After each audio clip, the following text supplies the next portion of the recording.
Hello friends, कैसे हैं आप सभी। पता है आपको रीट लेवल 2 का पहला पेपर है वो पहली पारी में समाप्त हो चुका है। फ्रेंड्स, मैं उस पेपर के लिए आपके सामने जो जीके के क्वेश्चन है उनके आंसर की लेकर आई हूँ। ये मैंने अपनी तरफ से काफ़ी कोशिश की है कि मैं बिल्कुल सही आंसर की आपको प्रोवाइड करा सकूं। फिर भी यदि कोई गलती हो तो आप मुझे कमेंट बॉक्स में बता दीजिएगा, मैं उसका सही आंसर आपको बता दूंगी। फ्रेंड्स, पहला जो हमारा क्वेश्चन है इसमें 91 नंबर पे हमारा क्वेश्चन है।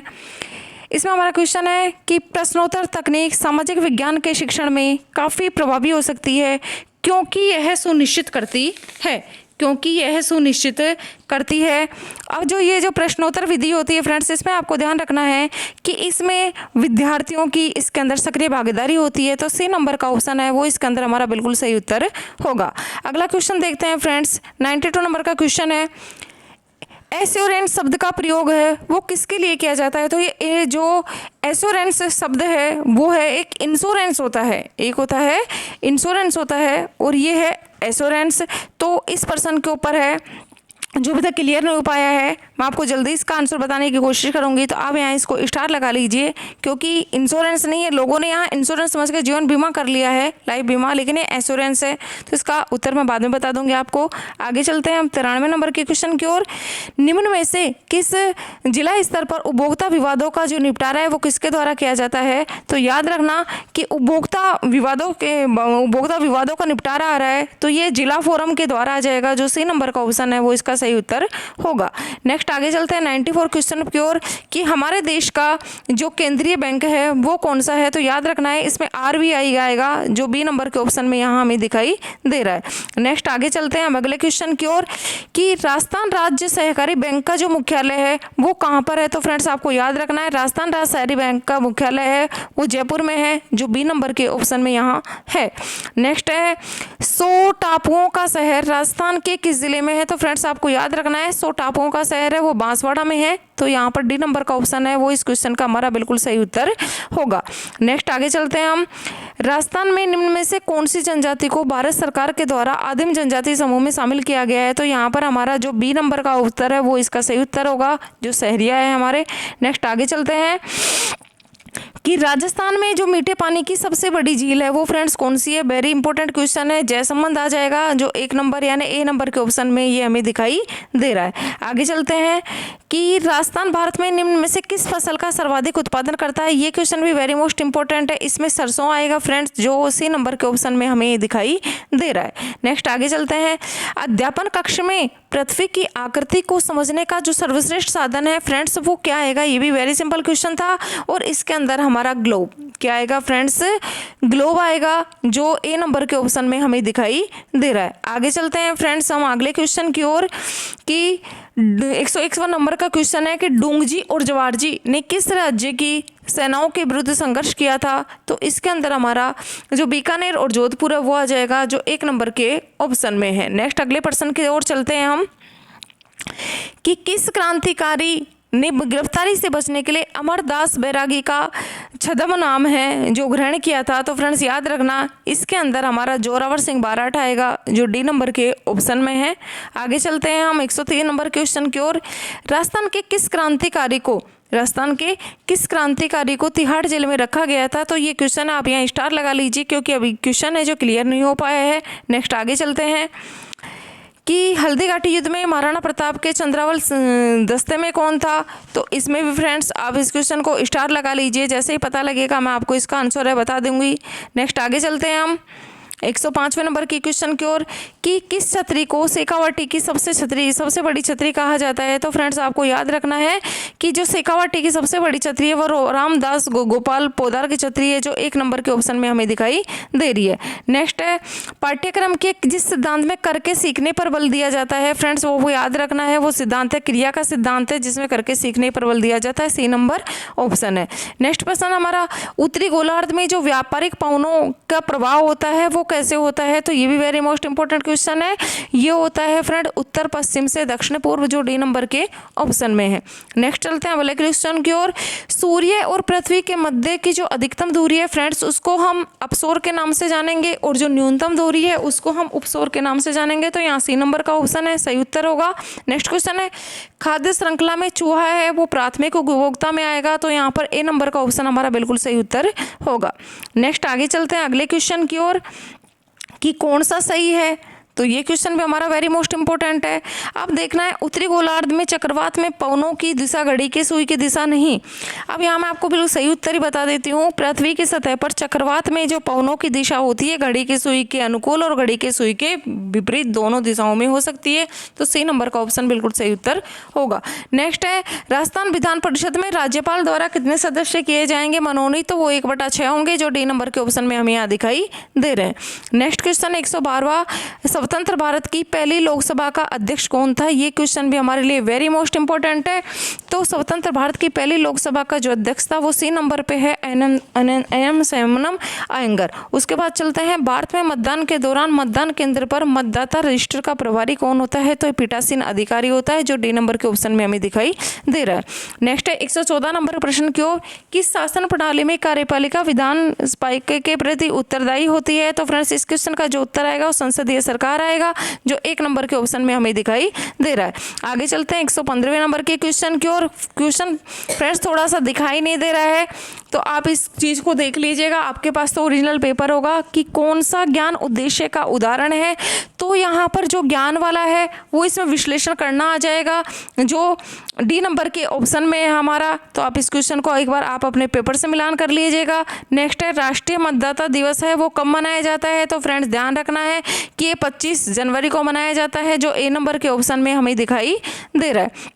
अगला क्वेश्चन देखिए फ्रेंड्स, किस संविधान की किस अनुसूची में सिंचाई और कृषि को शामिल किया गया है। तो फ्रेंड्स यहाँ पर भी आपको ध्यान रखना है कि ये समवर्ती सूची में आएंगे, जो सी नंबर की हमारे ऑप्शन में है। नेक्स्ट है, किस अनुच्छेद के अंतर्गत सर्वोच्च न्यायालय को अभिलेख न्यायालय। तो फ्रेंड्स अनुच्छेद 129 करना है, जो आपको ए नंबर के ऑप्शन में दिखाई दे रहा है। आगे चलते हैं, भारतीय संविधान के किस अनुच्छेद के अंतर्गत राष्ट्रपति में संघ की कार्यपालिका शक्ति है। तो फ्रेंड्स यहाँ पर भी हमें 53 नंबर का जो है वो हमें यहाँ पर बिल्कुल सही उत्तर इसका करना है। क्वेश्चन नंबर जो अनुच्छेद 53 है, अनुच्छेद जो 53 है, ए नंबर के ऑप्शन में हमें दिखाई दे रहा है, वो इस क्वेश्चन का बिल्कुल सही उत्तर होगा। नेक्स्ट, ये जो अगला क्वेश्चन है 1994 पंचायती राज अधिनियम के अध्याय 2 में जिसका गठन किया गया है। फ्रेंड्स थोड़ा सा कंफ्यूज कर रहा है, तो इस क्वेश्चन को भी आप हटा दीजिएगा, बाद में मैं सोल्व करवा दूंगी इसको। नेक्स्ट, राष्ट्रीय शिक्षा नीति 2020 में जो प्रस्तावित राष्ट्रीय आकलन केंद्र था फ्रेंड्स, उसको नाम दिया गया था निखार। क्या नाम दिया गया था? निखार, जो 2 नंबर के ऑप्शन में है। उसके बाद चलते हैं हम कि जो वर्तमान में राजस्थान में जो उच्च प्राथमिक विद्यालय में कल प्रोग्राम है फ्रेंड्स, जहाँ तक मुझे ध्यान आ रहा है इसमें 4-5 है, लेकिन फिर भी मैं इस क्वेश्चन को यहाँ कंफर्म नहीं कर पा रही हूँ। हम आगे बाद में इसकी चर्चा करेंगे कल प्रोग्राम का। बाकी ज़्यादातर जहाँ तक मुझे ध्यान है 2004-5 आएगा इसमें। नेक्स्ट क्वेश्चन है, पंडित जवाहरलाल नेहरू द्वारा प्रस्तावित जो उद्देश्य प्रस्ताव था उसको संविधान सभा द्वारा कब स्वीकार किया गया था। तो सी नंबर का ऑप्शन इसमें हमारा बिल्कुल सही उत्तर होगा। नेक्स्ट है, 86वें संविधान संशोधन द्वारा शिक्षा के अधिकार को किस मौलिक अधिकार का भाग बनाया गया है। तो फ्रेंड्स यहाँ पर हमें स्वतंत्रता का अधिकार करना है, जो 1 नंबर के ऑप्शन में दिखाई दे रहा है। नेक्स्ट है, भारत में लैंगिक अपराधों से बालकों के संरक्षण का जो अधिनियम था वो 2012 में बी नंबर के ऑप्शन में दिखाई दे रहा है। नेक्स्ट क्वेश्चन है फ्रेंड्स, दुर्गादास राठौड़ की छतरी है। तो याद रखना फ्रेंड्स, दुर्गादास राठौड़ की जो छतरी है वो राजस्थान में नहीं है, वो एमपी में है, तो सी नंबर का ऑप्शन हमारा बिल्कुल सही उत्तर होगा।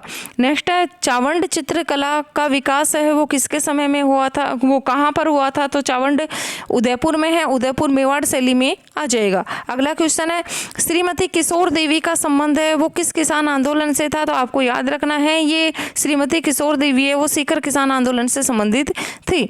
आगे चलते हैं हम, बजट्टी नामक आभूषण है वो कहाँ पर पहना जाता है। तो बजुट्टी है वो गले के अंदर पहना जाएगा। नेक्स्ट है, थांडाइक को शिक्षा मनोविज्ञान के किस सिद्धांत के लिए जाना जाता है। तो वो सीखने का सिद्धांत यहाँ पर हमारे आ जाएगा। अगला प्रश्न है हमारा, निम्न में से किस दशक में नकारात्मक जनसंख्या वृद्धि की दर की गई थी। तो ये 1911 से और 21 वाले में है, क्योंकि पहला विश्व युद्ध हुआ था। नेक्स्ट, निम्न में से कौन सा लौह इस्पात कारखाना भारत में सबसे अधिक पुराना है? तो ये क्वेश्चन भी या तो इसमें टिस्को आएगा या फिर सेल आएगा, आप देख लीजिएगा इसका आंसर। नेक्स्ट है, दी गई आकृतियों में उत्तर से दक्षिण दिशा में जो अवस्थिति का जो सही क्रम है फ्रेंड्स वो क्या है? तो भाबर, तराई और खादर और डेल्टा, जो डी नंबर है वो इस क्वेश्चन का सही उत्तर होगा। भारत में जिप्सम का जो सर्वाधिक उत्पादन होता है वो फ्रेंड्स आपको याद रखना है, वो झारखंड में होगा, सी नंबर आंसर है। नेक्स्ट है, जास्कर नदी का उपयोग सिंचाई और विद्युत के उत्पादन के लिए किया जाता है। ये जो जास्कर है वो लद्दाख J&K में है। नेक्स्ट अगला प्रश्न है 136वां नंबर का, किस दशक रिपीट है, आगे चलते हैं 136वां नंबर पे। चोरा चोरी की घटना है वो कब हुई थी फ्रेंड्स? याद रखना है, ये फरवरी 1922 में हुई थी, बी नंबर का ऑप्शन है।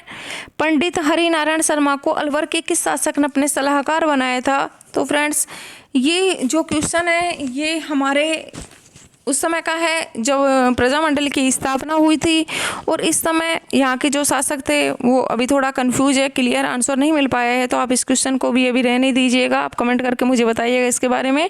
आगे चलते हैं, किसने कहा कि धर्म मनुष्य के भीतर देवत्व का विकास है? तो ये देवत्व वाली जो बातें करते थे ये न तो धर्म पुस्तकों में है न धार्मिक सिद्धांतों में है, तो इसमें हमारा जो दयानंद सरस्वती है वो बिल्कुल सही उत्तर होगा।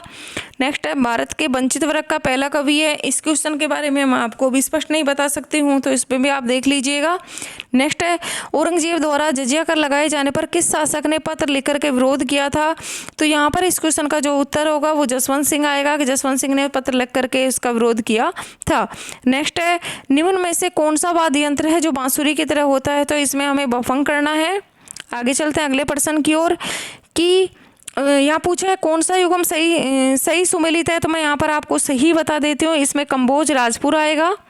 उसके बाद चलते हैं हम, बंडदेवरा कहाँ पर है? तो फ्रेंड्स आपको पता होगा कि बंडदेवरा है वो राजस्थान के बारां जिले में है। आगे चलते हैं, चंद्रगुप्त मौर्य के बारे में कौन कौन से कथन सही है? तो मैं यहाँ पर जो कथन सही है वो ही मैं आपको बता देती हूँ। यहाँ पर 1 और 2 हैं, वो यहाँ पर बिल्कुल सही उत्तर होगा। उसके बाद देखो फ्रेंड्स, अशोक के अभिलेखों के बारे में जो कथन है उन पर विचार करवा रहा है, यहाँ पर हमें बताना है कि कौन से सही हैं। तो याद रखना आपको केवल 2 सही आएगा, क्योंकि अशोक के जो अधिकांश अभिलेख है वो ब्राह्मी लिपि में ही लिखे गए थे। उसके बाद अशोक के अधिकांश अभिलेख तो ब्राह्मी लिपि में थे और उनकी जो भाषा थी वो प्राकृति थी। तो यहाँ पर सी नंबर का ऑप्शन है वो इस क्वेश्चन का बिल्कुल सही उत्तर आ जाएगा, क्योंकि यह भाषा और अभिलेख दोनों के बारे में पूछा है। उसके बाद देखो फ्रेंड्स, निम्न में से सिंधु सभ्यता स्थानों में से कौन से पाकिस्तान में है? देखिए पाकिस्तान वालों को जानते हैं हम, 1 नंबर आएगा, 2 नंबर आएगा, 3 नंबर आएगा, और उसके बाद में फ्रेंड्स एक मोहनजोदड़ो है, हड़प्पा है, उसके बाद में हमारा चौंदड़ा आएगा। तो 1, 2 और 5, 1, 2 और 5 और 6, 1, 2, 5 और 6, तो सी नंबर का ऑप्शन है वो इस क्वेश्चन का यहाँ पर बिल्कुल सही उत्तर होगा। नेक्स्ट आगे देखिए फ्रेंड्स, महान गणितज्ञ ब्रह्मगुप्त का जन्म है वो राजस्थान के किस जिले में हुआ था? तो यहाँ पर जालोर, 1 नंबर का ऑप्शन आपको सही आंसर करना है। आगे चलते हैं हम अगले प्रश्न की ओर, वैदिक काल के बारे में निम्न कथनों पर विचार कीजिए। तो यहाँ पर देखो कि गृहस्थ जीवन अन्य सभी का पोषक था, बिल्कुल सही है। ग्राम के अधिकार को ग्रामणी कहा जाता था, और व्यापारिक वर्ग को जहाँ तक मुझे ध्यान आ रहा है यहाँ श्रेष्ठिन कहा जाता था। तो यहाँ पर जो 1 और 2 होगा वो इस क्वेश्चन का बिल्कुल सही उत्तर होगा, फिर भी आप देख लीजिएगा इन क्वेश्चनों में। उसके बाद देखिए अगला प्रश्न, संत दरियावजी द्वारा राम स्नेही संप्रदाय की जो पीठ है वो कहाँ स्थापित की गई थी? तो फ्रेंड्स वो रेण में आ जाएगी, और रेण नागौर में है, तो सी नंबर का आंसर इस क्वेश्चन का बिल्कुल सही उत्तर होगा। उसके बाद देखो फ्रेंड्स अगला प्रश्न है, महावीर स्वामी के बारे में निम्न कथनों पर विचार कीजिए। तो यहाँ महावीर स्वामी के बारे में जो विचार हैं उनमें से मैं सही बता देती हूँ। यहाँ पर 1 और 2 वो इसका बिल्कुल सही आएगा, क्योंकि जन्म लुम्बिनी में हुआ था, बचपन का नाम उनका वर्धमान था, तो 1 और 2 नंबर है वो बिल्कुल सही उत्तर होगा। फ्रेंड्स मैंने आपको जीके वाले क्वेश्चनों की ये आंसर की बताई है। यहाँ अगर कोई मिस्टेक हो तो प्लीज़ आप मुझे कमेंट बॉक्स में बताइएगा, और आगे और जो बाकी सब्जेक्ट है उनकी भी मैं आपको जल्दी अपलोड कर दूँगी। आपने मेरी वीडियो को ध्यान से देखा, इसके लिए आपका बहुत बहुत धन्यवाद। आपने यदि मेरा चैनल सब्सक्राइब नहीं किया है तो प्लीज़ चैनल सब्सक्राइब कर दीजिए, वीडियो को ज़्यादा से ज़्यादा शेयर करिए, लाइक करिए, कमेंट करिए। Thank you very much.